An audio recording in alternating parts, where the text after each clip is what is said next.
बहुत समय पहले की बात है। एक जंगल में एक शेर रहता था, पर वह शेर बूढ़ा हो चला था। उसकी शक्ति क्षीण हो गई थी। उसमें इतना बल शेष नहीं था कि जंगल में जाकर शिकार कर सके। इस स्थिति में उसके समक्ष भूखे मरने की नौबत आ गई थी। एक दिन अपनी गुफा में बैठा शेर सोचने लगा, यदि यही हालत रहे तो मेरी मौत तय है। मुझे कोई ना कोई उपाय सोचना होगा ताकि बैठे बिठाई ही भोजन की व्यवस्था हो जाए। वह सोचने लगा और कुछ ही देर में उसे एक उपाय सूझ गया। एक कौवे की मदद से उसने पूरे जंगल में अपने बीमार होने की खबर फैला दी।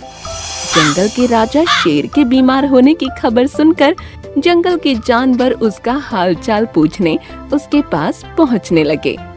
शेर इसी ताक में था।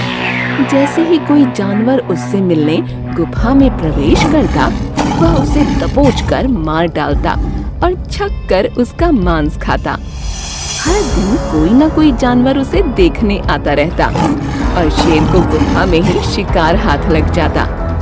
उसके दिन बड़े आराम से गुजरने लगे। अब उसे भोजन के लिए जंगल में भटकने की आवश्यकता नहीं रह गई थी। बिना मेहनत के उसे अपनी ही गुफा में भरपेट भोजन मिलने लगा था। कुछ ही दिनों में वह अच्छा मोटा हो गया। एक सुबह एक लोमड़ी उसे देखने आई। लोमड़ी चालाक थी। वह गुफा के अंदर नहीं गई, बल्कि गुफा के द्वार पर खड़ी हो गई।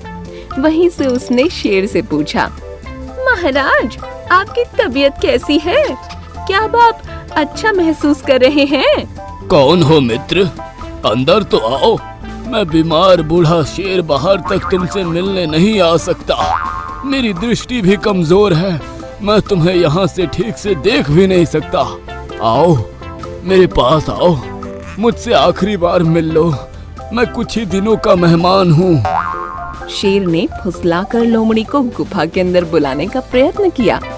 शेर के बोलते समय लोमड़ी बड़े ही ध्यान से गुफा के आसपास का नजारा ले रही थी।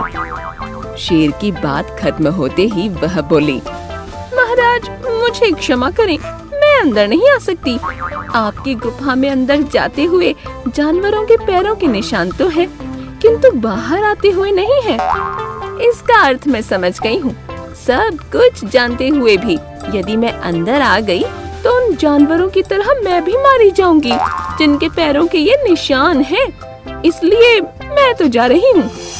लोमड़ी ने जंगल में जाकर बूढ़े शेर की करतूत सभी जानवरों को बता दी। उसके बाद कोई भी जानवर शेर से मिलने नहीं गया। इस तरह अपनी बुद्धिमानी से लोमड़ी ने न सिर्फ अपनी जान बचाई, बल्कि जंगल के अन्य जानवरों को भी शेर के हाथों मरने से बचा लिया। इस कहानी से हमें यह समझ आता है कि हमेशा अपने दिमाग से काम लेना चाहिए।